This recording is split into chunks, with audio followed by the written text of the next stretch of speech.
Dans cette petite ville du sud du Brésil, la prison détient un étrange record. 5 évasions collectives en 3 ans, sans compter les tentatives qui ont échoué. La dernière fois, c'était en octobre 2016. 35 prisonniers se sont fait la malle. Un cauchemar pour le shérif de la ville, qui est aussi directeur de l'établissement. La prison de Gustavo Dantes ressemble à un gros morceau de gruyère. Voici le dernier tunnel, celui où 27 prisonniers ont réussi à s'échapper. 2 semaines plus tard, 8 autres les ont rejoints par ce deuxième tunnel. C'est le 30e tunnel que Gustavo est contraint de reboucher autour de son pénitencier. Il est un peu dépassé par l'imagination de ses pensionnaires. Ça, c'est le genre d'objet qu'il fabrique. C'est un outil pour creuser, avec 2 barres de fer, de la mousse retirée de leur matelas et une pièce de leur ventilateur. Et voici comment ils font. Pour creuser les tunnels, ils percent le ciment. Et quand les 150 détenus se donnent le mot, les choses peuvent aller très vite. Quand ils s'y mettent tous en même temps, en quelques heures seulement, ils arrivent à creuser un tunnel et à filer. C'est vraiment rageant de se dire que tout notre travail disparaît au fond d'un tunnel.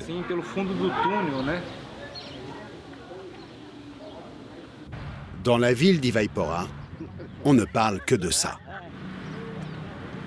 C'est complètement dingue ces histoires. Comment est-ce qu'ils arrivent à faire entrer tous ces outils? Ils ont des couteaux, des ciseaux, des pelles. Ils font du bruit et personne ne s'en rend compte. Le pire, c'est que quand ils s'évadent, les gardiens sont toujours en train de dormir. Les fugitifs, ils viennent nous voler et ils cambriolent nos maisons. Ça arrive très souvent ici. C'est dans la campagne aux alentours qu'ils viendraient se cacher. Alors, dans les champs, on est sur ses gardes.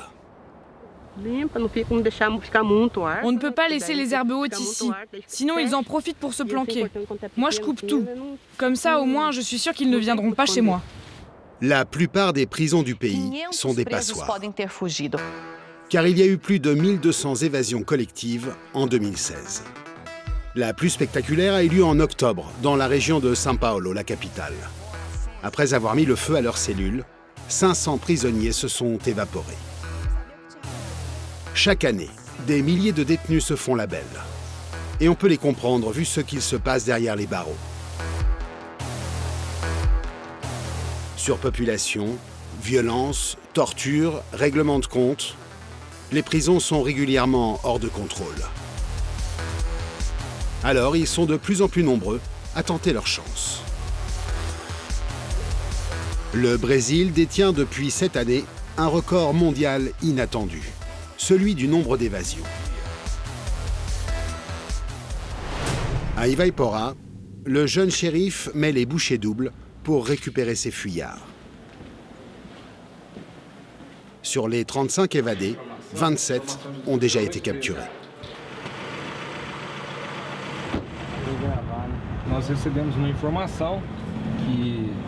On m'a signalé que 2 fuyards de ma prison seraient passés il n'y a pas longtemps dans un bar de la ville.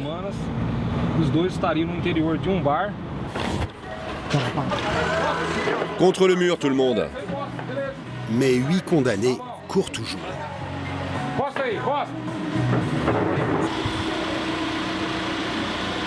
Allez, toi, tu peux te retourner. Doucement. Montre-moi tes papiers.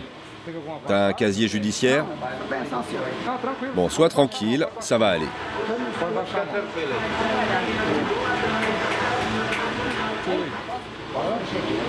Nilson Ferreira de Lima. J'ai un Nilson Ferreira de Lima, c'est le nom de sa mère. Gilda Ferreira de Lima.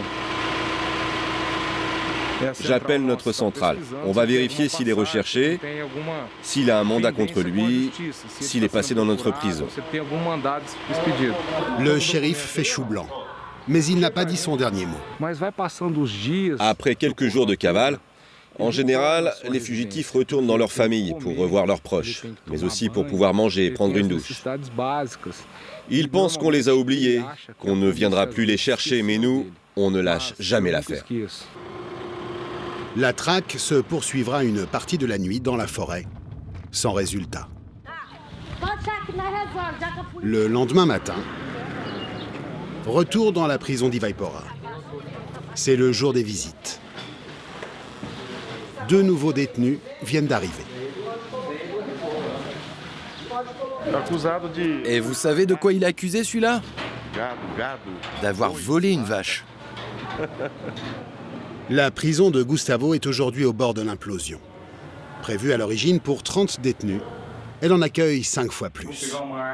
D'année en année, son commissariat s'est transformé en centre pénitentiaire, mais il ne reçoit aucune aide de l'État pour cette nouvelle attribution. Ça, c'est obligatoire pour notre sécurité. C'est une arme automatique. Tant qu'elle est chargée, tout va bien. On ne sait jamais ce qu'il peut se passer dans la prison. Ils sont 150 prisonniers, des prisonniers dangereux. Il y en a qui le sont moins, mais ils peuvent tous attenter à notre vie. Ces prisons improvisées dans les sous-sols des commissariats de police, c'est le nouveau fléau du Brésil. Une réalité que les autorités cherchent à cacher. Au bout du couloir, une cage de 2 mètres sur 3. 15 prisonniers entassés, la plupart en attente de jugement. Certains depuis plusieurs années. Avec la surpopulation dans les cellules, on n'a qu'une seule option, c'est se casser d'ici. C'est pour ça qu'il y a des évasions. On est des êtres humains, on n'est pas des déchets. Regardez comme on vit ici. Il fait une chaleur suffocante. Il y en a qui dorment dans le couloir et d'autres là où ils peuvent. Voici le couloir où ils passent leur nuit. 32 matelas pour 138 détenus. Moi, je suis innocent et c'est de ta faute si je suis ici. Et toi, est-ce que je t'ai pas chopé en train de consommer de la drogue? Alors arrête, mec. C'est pas avec moi qu'il faut voir ça maintenant. C'est avec le juge. Commissaire, comment voulez-vous que l'on prouve notre innocence alors qu'on n'a pas d'avocat et même pas de procès? Si t'as de l'argent, en 10 mois tu peux être jugé. Mais si t'es pauvre, tu croupis ici pour toujours. Moi, j'aime pas les voir emprisonnés ici dans le commissariat. Ils devraient être dans une vraie prison. Là-bas, ils auraient une assistance juridique et médicale. Ils pourraient purger leur peine dans des conditions humaines. Le plus ancien détenu croupit ici depuis 4 ans. Il n'a pas encore été jugé, un classique au Brésil. Près de la moitié des prisonniers ont dépassé la durée légale de détention provisoire, 90 jours. Ils attendent toujours leur procès. Cette année, ici, il y a eu 3 morts à cause de ces conditions horribles. Regarde-le, lui, là-bas. Il a des convulsions depuis plusieurs semaines et personne ne l'aide. Inquiet, Gustavo décide de mettre le malade à l'écart. On va finir par tous y passer. Calme-toi. Je demande depuis plusieurs mois à voir un toubibérien. Calme-toi, je te dis. Cette prison, c'est un enfer. Elle vous transforme, elle vous rend encore plus dingue. Dans cette prison, il n'y a pas de médecin. Gustavo n'a pas le choix. Il devra laisser cet homme seul jusqu'au lendemain. La nuit, les gardiens ne sont que 4 pour surveiller 150 détenus. Les gens croient que le problème est résolu à partir du moment où on les enferme après un crime ou un délit. Mais en réalité, les problèmes commencent ici, à cause de la surpopulation carcérale. Dans le quartier des femmes, la situation n'est guère plus enviable. 12 détenues, toutes soupçonnées d'usage ou de trafic de drogue. Là encore, toutes en attente de procès.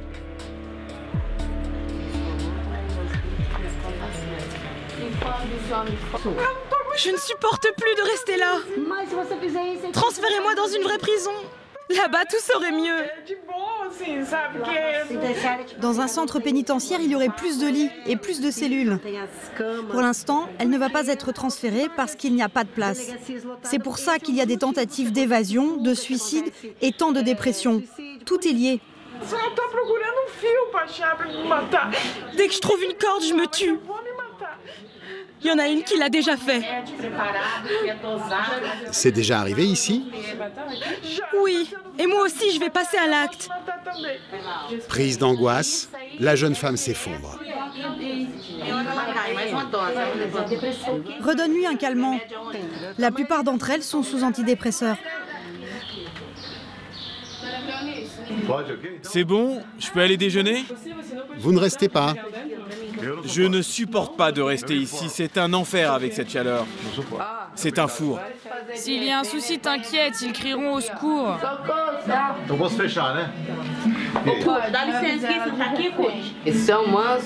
Là, ils sont juste sympas parce que vous êtes là. Mais quand vous allez partir, ils vont nous battre. En théorie, ces femmes ont droit à une promenade quotidienne. Mais elles ne sortent pratiquement jamais. Les policiers du commissariat sont rarement disponibles pour les surveiller. Dans la loi, on a le droit à 2 heures de soleil par jour. Mais au final, on n'a que 1 heure par semaine. 30 minutes même. Ces prisons improvisées se généralisent dans tous les commissariats de la région. Pour cet ancien flic, aujourd'hui patron d'un syndicat de police, ce sont des bombes à retardement. Là où je vous emmène, c'est l'enfer sur Terre. Regarde, on dirait un camp de concentration. Il est autorisé à entrer dans toutes les prisons, même les plus sinistres. Il recueille les témoignages de ses collègues qui sont à bout et qui finissent par abandonner les prisonniers à leur sort. Voici la toute dernière vidéo. Les détenus portent des masques. Ils souffrent d'une maladie hautement contagieuse, la tuberculose.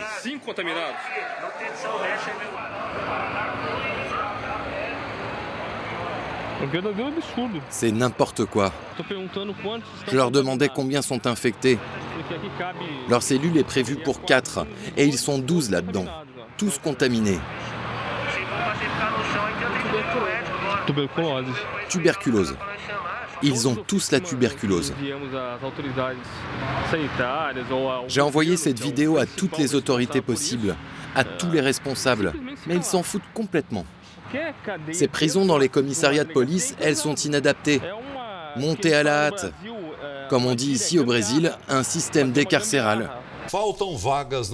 Les médias se sont enfin réveillés pour dénoncer l'horreur. Faute de place, on enchaîne désormais les détenus dans la rue. On réquisitionne les autobus. Mais ce qui a le plus choqué, c'est une vidéo du policier syndicaliste rendue publique. La dernière trouvaille des autorités. Des containers repeints à la va-vite, dans lesquels on entasse les derniers arrivants. Aucune fenêtre, une simple fente dans la tôle et un système d'extraction d'air plutôt précaire pour éviter les évanouissements. Ravi de cette solution, le gouvernement vient d'annoncer 2 millions d'euros d'investissement pour installer plus de containers. 10 000 détenus seraient concernés.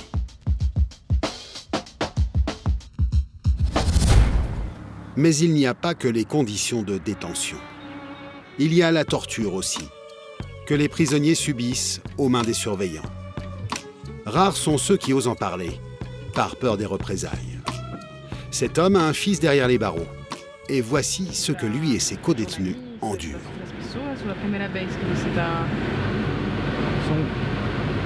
Regarde ces photos. Ils leur ont tiré dans le dos avec des balles en caoutchouc.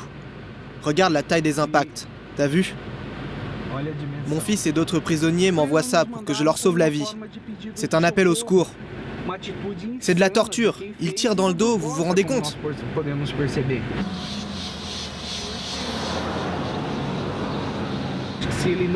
Ils ont dit à mon fils qu'ils allaient lui couper les oreilles, le battre et le mettre à l'isolement s'il n'avouait pas qu'il avait acheté de la drogue à un trafiquant. Il a fini par faire cette fausse déclaration devant le juge et le juge l'a condamné. C'est vraiment une bande de lâches.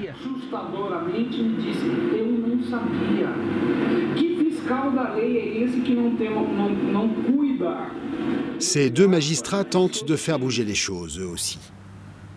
Ils ont visité des centaines de prisons, publié des rapports alarmants sur l'étendue de ces pratiques.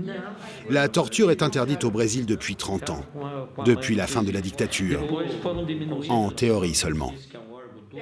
C'est la première fois que vous entendez ce genre de témoignage? Non, ce genre de choses, je le vois souvent de mes propres yeux. Toutes les enquêtes, et c'est bien le problème, restent lettre morte. Il existe dans ce pays un cadre légal qui interdit la torture.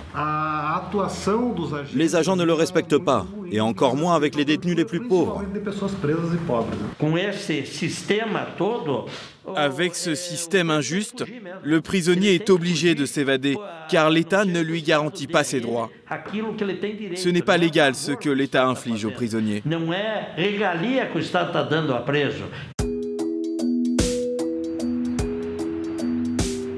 Le Brésil a récemment été pointé du doigt par les Nations Unies et par la Commission des droits de l'homme basée à Genève.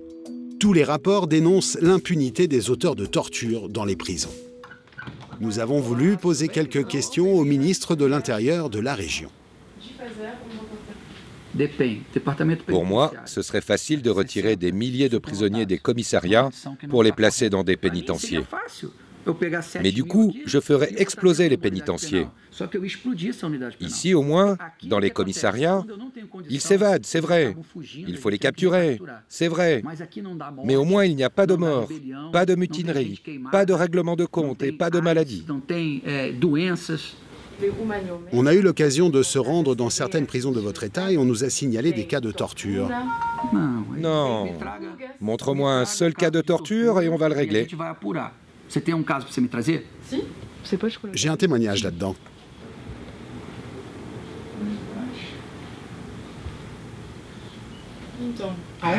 C'est filmé où, ça? J'ai pas l'impression que c'est dans une de mes prisons. Si, c'est dans votre État. Mais qu'est-ce que tu cherches? Tu veux que j'enquête sur ce cas de torture, c'est ça?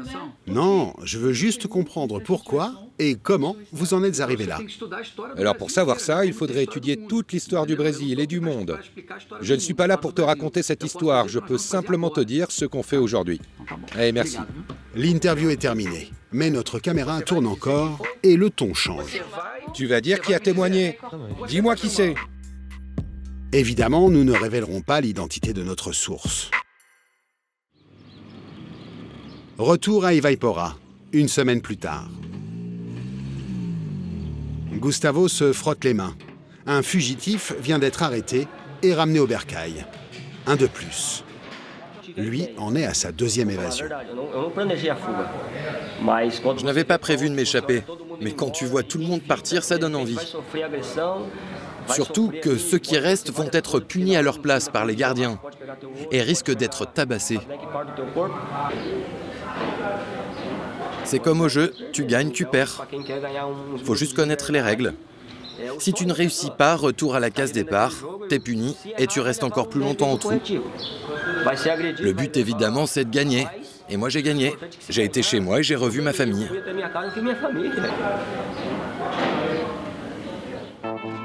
Fin de cavale. Jusqu'à la prochaine fois. En 10 ans, le nombre de détenus a doublé. Avec plus de 500 000 prisonniers, le Brésil s'est hissé au 4e rang mondial des pays à plus forte population carcérale. Plus il y aura de détenus, plus les conditions de détention seront insoutenables, plus il y aura d'évasion.